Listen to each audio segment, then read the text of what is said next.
Here is your full 8,000-word inner steel script for change or stay stuck forever. Change or stay stuck forever. Inner steel, full YouTube script. You are going to die one day. Not dramatically. Not in some blaze of glory.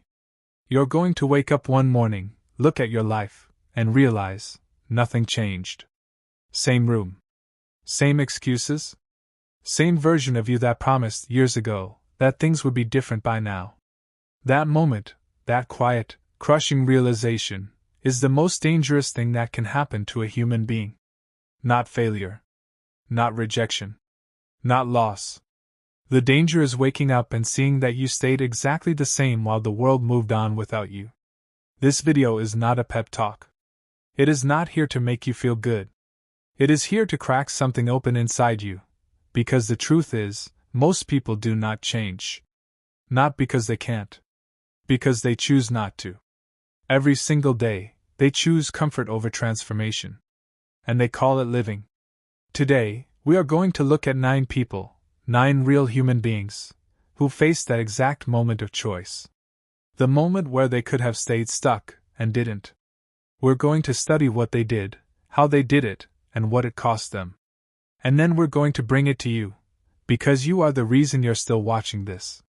Something inside you already knows a change is coming. This video is going to help you answer it. Stay with this until the end. What you hear in these next few minutes could be the turning point you've been waiting for. 1. The man who chose meaning over madness.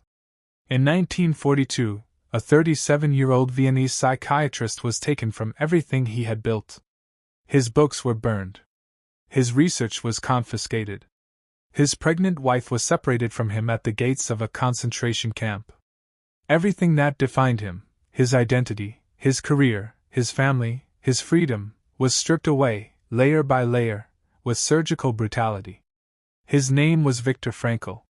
What happened next is not a story of survival. Survival is biological. What Frankl did was something far rarer. Inside the camps, inside Auschwitz, inside Dachau, Frankl made a decision that changed not just his life, but the lives of every human being who has read his words since. He decided he would not let them take his mind. He watched men around him collapse. Men who had been strong before the camps, athletes, soldiers, professionals, men who broke down within weeks, stopped eating, gave up hope, and died not from disease but from meaninglessness. He saw it with his own eyes. The men who had nothing to live for died. The men who had something, even a small thing, a person they loved, a task they believed mattered, a future they refused to let go of, those men found ways to endure. Frankl chose to observe. To think. To mentally reconstruct the manuscript they had burned. On scraps of paper, in stolen moments, in the cold dark of the barracks, he rebuilt his ideas about human psychology. He lived because he gave himself a reason to live. And when the war ended and the gates finally opened, Viktor Frankl walked out and wrote Man's Search for Meaning, one of the most important books ever published. Here is what that story means for you. You are not in a concentration camp. You are reading this on a device, in warmth, with your freedom intact. And yet something is keeping you stuck. Not chains. Not guards. Something internal. A story you tell yourself about why change isn't possible yet. About why you need to wait. About why conditions aren't right. Frankl teaches us this. The one freedom no one can take from you is the freedom to choose your response. The circumstances of your life do not determine your direction. Your decision does. Right now, this moment, you can choose a different response to the life you have. Not when things improve. Not when you feel ready. Now. Because waiting for the right moment is just a sophisticated way of staying stuck. 2. The slave who became a philosopher. He was born into chains. Not metaphorically. Literally. Epictetus was a slave in ancient Rome, born sometime around 50 AD, owned by a man named Epaphroditus, a freedman who himself had once been enslaved. His master was cruel. According to ancient accounts, Epaphroditus once twisted Epictetus's leg as a demonstration of power. Epictetus reportedly said calmly, "You are going to break it." And when it snapped, Epictetus said only, "Did I not tell you that you would break it?" No screaming. No rage. No breaking down. This is not a story of a man who had no reason to be angry. Epictetus had every reason. He had been deprived of everything society values: freedom, status, physical safety. And yet somehow, somewhere in the long years of slavery, he developed a philosophy that would outlast empires. He eventually gained his freedom. We don't know exactly how. And what he did with that freedom was not accumulate wealth, not seek revenge, not try to recapture the years that had been stolen from him. He taught. He set up a small school in the Greek town of Nicopolis and began speaking to young men about how to live. His core teaching was devastatingly simple. There are things within your control, and things outside your control. Focus only on the first. What is in your control? Your judgments. Your choices. Your responses. Your effort. Your character. What is outside your control? Everything else. Other people's opinions. The economy. Your past. Your circumstances at birth. The actions of those around you. Most people spend their entire lives pouring energy into the second category, trying to control outcomes, trying to force people to respect them, trying to manage how the world sees them, and wondering why they feel so powerless. Epictetus spent his life, first in chains and then free, mastering only the first category. And that mastery made him one of the most psychologically powerful human beings who ever lived. Here is the question for you. What are you spending your energy trying to control that is not actually within your control? Your boss's approval? Whether someone comes back? Whether people recognize your worth? Drop it. All of it. Put that energy into what you can actually shape: your habits, your discipline, your response to difficulty, your daily choices. That is the only arena where real change is possible. If you want more of this, more stories like this, more frameworks that actually change how you think, subscribe to Inner Steel. We do this every week. Hit the button. Stay in the room. 3. The Emperor who fought himself every morning. He ruled over 60 million people. He commanded the most powerful military force in the world. He had absolute authority, over laws, over borders, over life and death. He wanted for nothing. He could have spent his days in comfort, surrounded by pleasure and flattery and ease. Instead, Marcus Aurelius woke up every morning and fought the hardest battle of his life, against himself. He was Roman emperor from 161 to 180 AD. By all external measures, he was the most powerful man alive. And yet the private journal he kept, never meant to be read by anyone, reveals a man in constant, exhausting battle with his own laziness, his own anger, his own tendency to avoid difficult things. He wrote to himself, "Confine yourself to the present." He wrote, "You have power over your mind, not outside events. Realize this, and you will find strength." He wrote, "The impediment to action advances action. What stands in the way becomes the way." These were not inspirational phrases he copied from someone else. These were reminders he wrote to himself because he needed them. Because even the most powerful man in the world woke up some mornings and did not want to face the day. There is something profoundly important in that. We often imagine that the people who have it together, the people who are disciplined, consistent, strong, don't struggle the way we do. We think change is easy for them, that they have some natural gift we lack. Marcus Aurelius destroys that fantasy. He struggled. Every single day. He just refused to let the struggle win.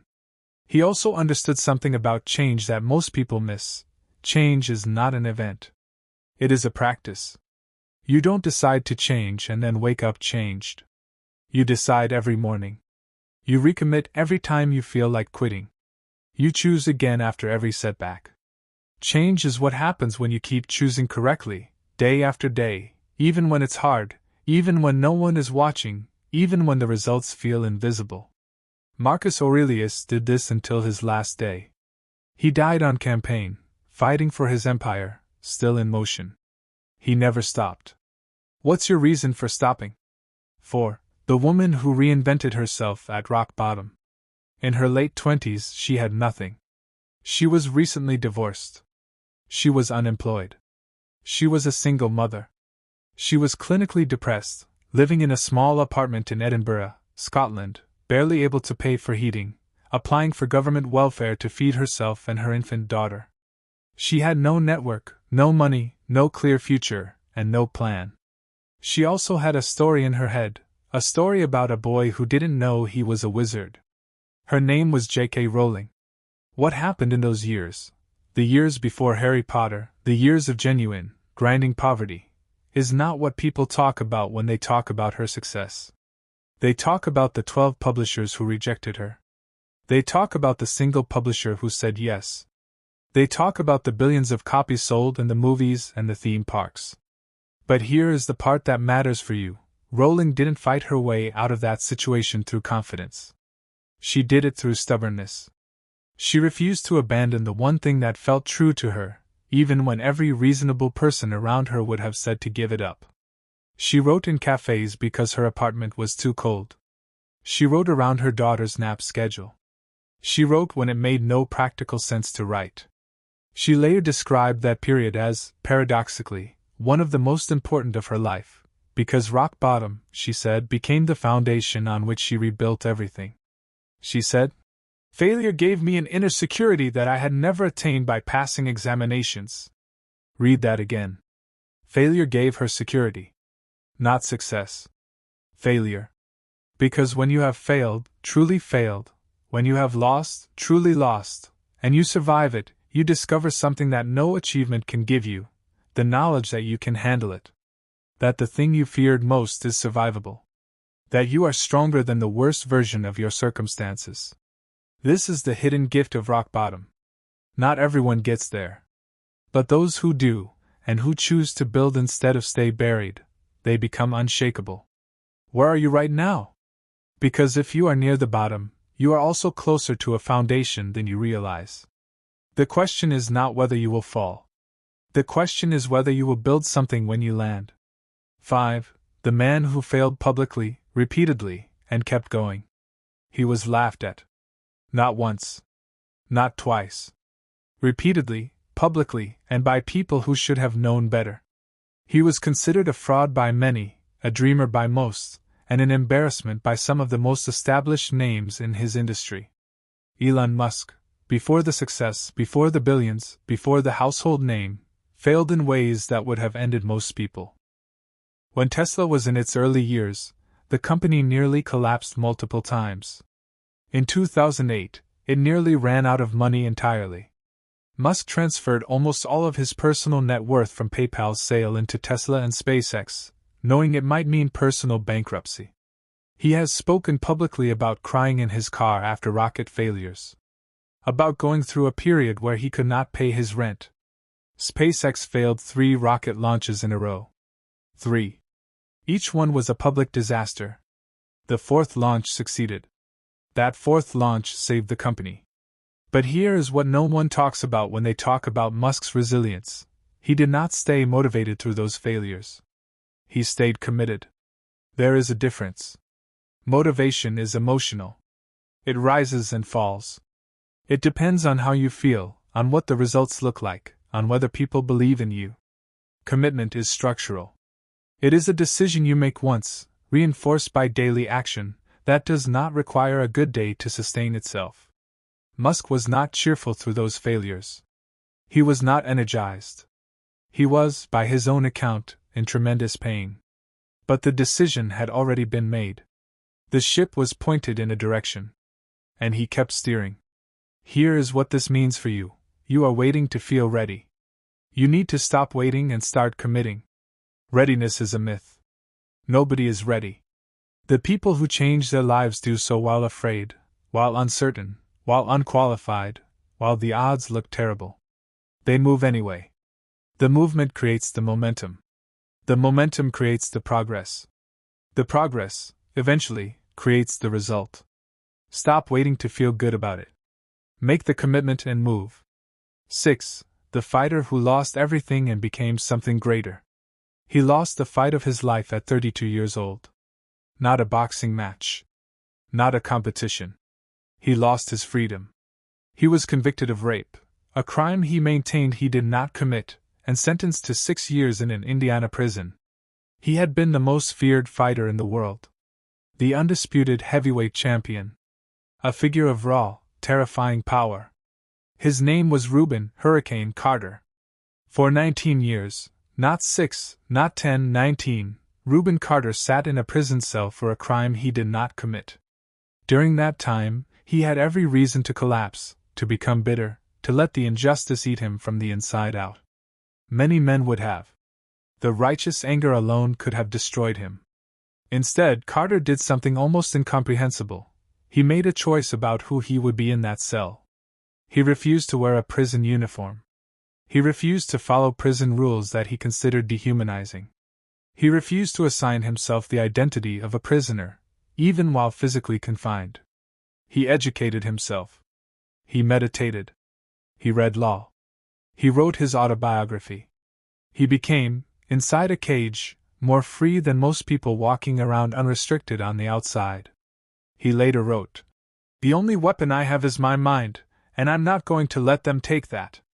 He was eventually exonerated in 1985, after one of the longest wrongful conviction cases in American history.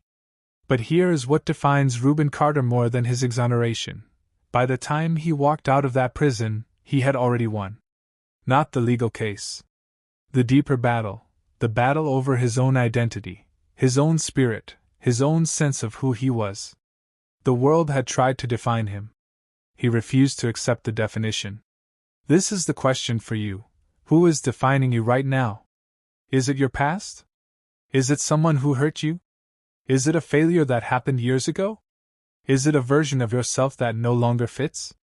You are not your history. You are not what happened to you. You are not what someone decided you were. Those are stories. And the moment you decide to write a different one, the old story loses its power. Reuben Carter spent 19 years refusing to let the wrong story be his story. What's your excuse for accepting yours? 7. The general who turned defeat into doctrine. He was losing. Every tactical metric said so. The British Army was outmaneuvering his forces. His men were cold, underfed, undersupplied, and demoralized. It was the winter of 1777. His army had just been defeated at the Battle of Brandywine, then again at Germantown. Philadelphia had fallen. Congress had fled. There was open discussion among his own officers about replacing him. George Washington was one bad week away from the end of everything. And then he did something that changed the direction of the war, and arguably the course of human civilization. He didn't retreat. He didn't negotiate. He gathered his army at Valley Forge and spent 6 months turning a defeated, demoralized force into something forged, disciplined, and unbreakable. He brought in Friedrich von Steuben, a Prussian military officer, to drill his men from the ground up. He restructured command. He reformed supply lines. He personally walked among his men in the cold, visible, present, refusing to model despair. By the spring of 1778, a different army emerged from that valley. Not the same men with better morale, a genuinely transformed force. And that army went on to defeat the most powerful military empire in the world. What Washington understood, and what most people miss, is this: defeat is not the opposite of progress. In the right hands, defeat is the raw material of it. Valley Forge was not a setback. It was the transformation. The suffering was the price of the strength. Without that winter, there is no victory. Without that breaking point, there is no breakthrough. You are probably in a Valley Forge right now. A period of cold. Of difficulty. Of feeling like the momentum has turned against you. A period where it would be completely rational to give up, because giving up would at least end the pain. Do not give up. This is not the end of your story. This is the valley. And valleys are where the transformation happens, if you stay long enough, if you keep drilling, if you refuse to let the cold make your decisions for you. Subscribe to Inner Steel if you want to stay in this room, where we talk about the things that actually build a man, that actually change a life. Hit subscribe. We're not done yet. 8. The scientist who turned rejection into revolution. She was told, more than once, that she didn't belong. Not subtly. Explicitly. In the early 20th century, the scientific establishment was not merely skeptical of women in research, it was actively hostile. Marie Curie had to fight for access to laboratories. Had to fight for funding. Had to fight for recognition that went to the men around her even when her work was superior. She won 2 Nobel Prizes, in 2 different scientific disciplines, physics and chemistry, and she is still the only person in history to have accomplished that. But the story most people don't tell is the years before the prizes. The years of conducting research in a shed. The years of extracting radioactive material from pitchblende by hand, stirring boiling isotopes with an iron rod in a cold, leaky outbuilding she later described as a cross between a stable and a potato cellar. The years of working in a system that wanted her to fail, surrounded by colleagues who would claim her discoveries as their own. And through all of it, through the poverty, the dismissal, the physical danger of working with radioactive materials before anyone understood the risks, she kept going. Not because it was easy. Because the work mattered to her in a way that was larger than the obstacles.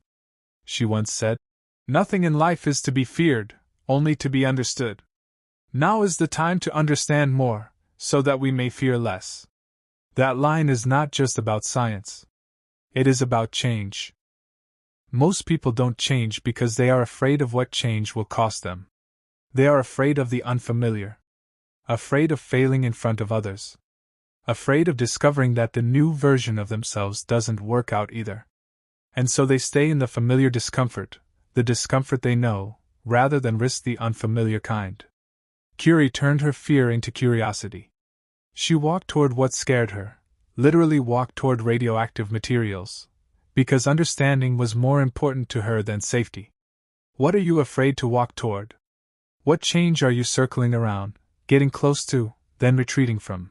Because the unfamiliarity of it frightens you more than the familiar pain you're already in. Understand the fear. Don't obey it.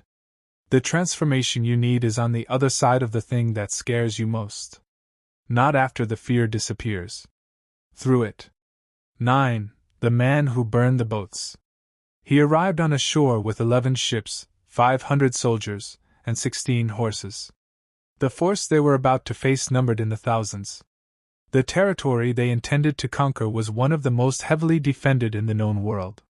Every rational military assessment said they had no chance. Then Hernán Cortés, whatever your moral judgment of his conquests, and there is much to judge, did something so psychologically audacious it has echoed through history as a symbol of total commitment. He burned the ships. Not metaphorically. He ordered his men to burn and sink the fleet. Every vessel. Every route of retreat. Every option of going back.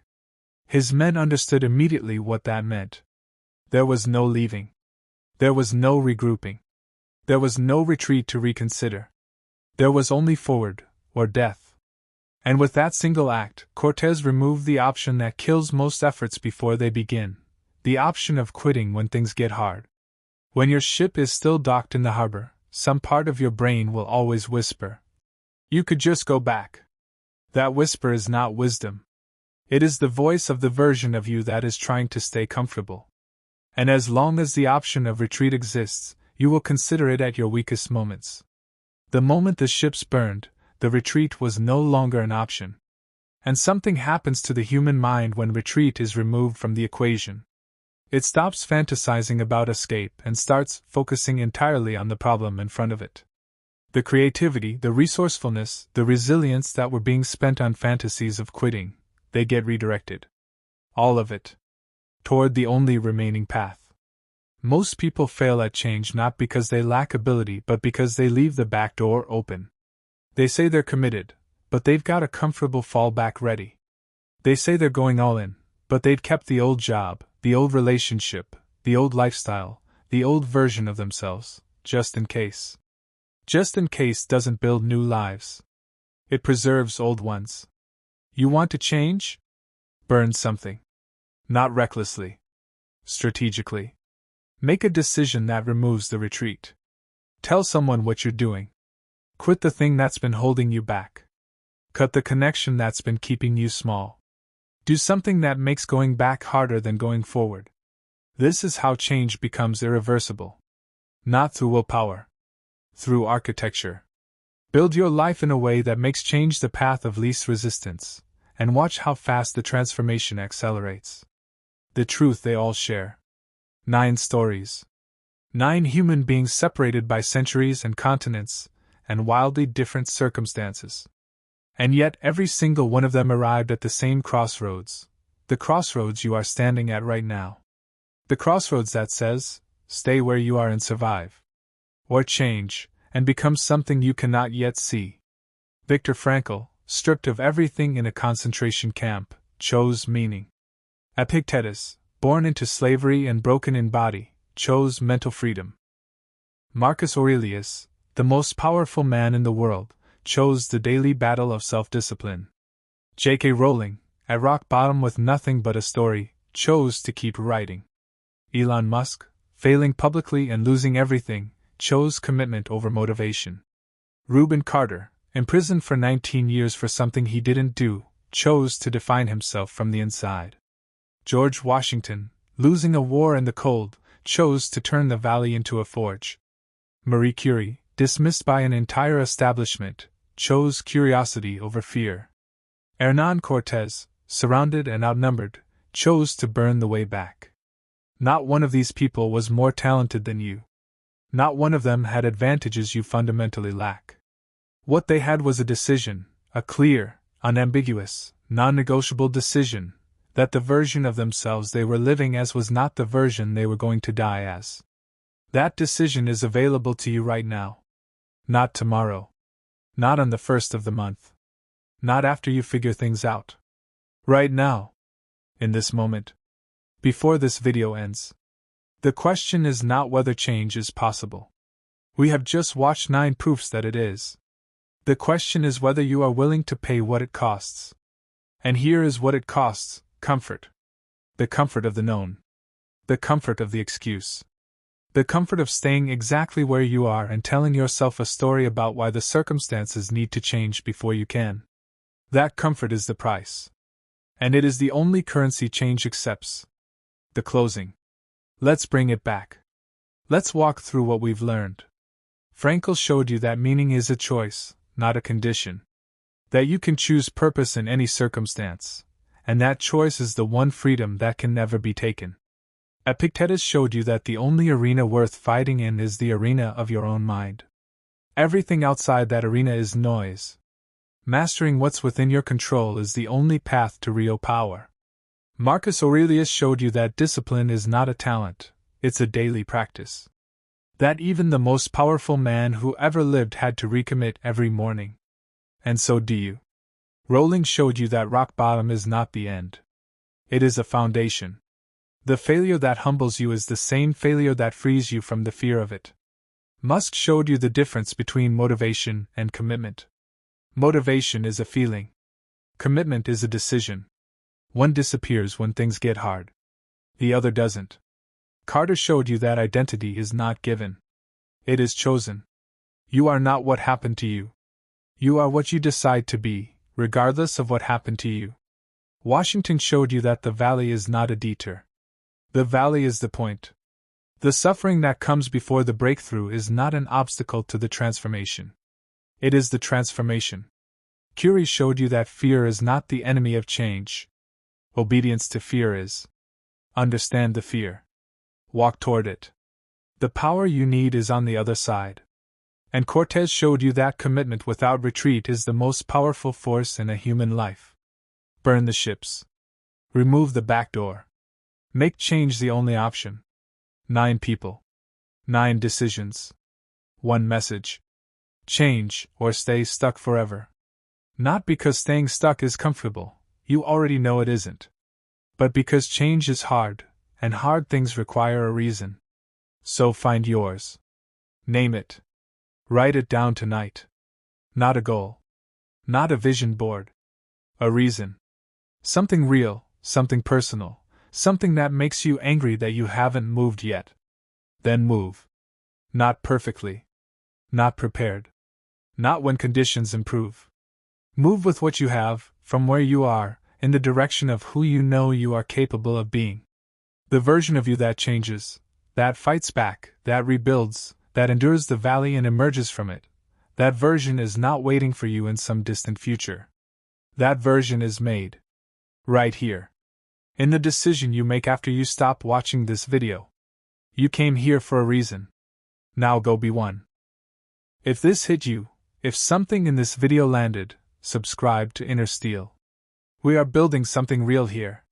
Stories, philosophy, and the kind of thinking that changes the way you move through the world. Subscribe. Leave a comment with the story that hit you hardest. We read them all. This is Inner Steel. Stay forged.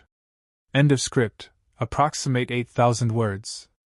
Quick notes before you publish. The Reuben Carter conviction details and Cortez historical accounts are based on widely documented history, but as always, verified before publishing since I don't have live search access. The Musk financial details reference widely reported accounts from around 2008 to 2012. The Valley Forge sequence is well-documented history. Von Steuben's role is accurate. Want me to build this into a Word doc file, or adjust the tone, pacing, or any individual segment?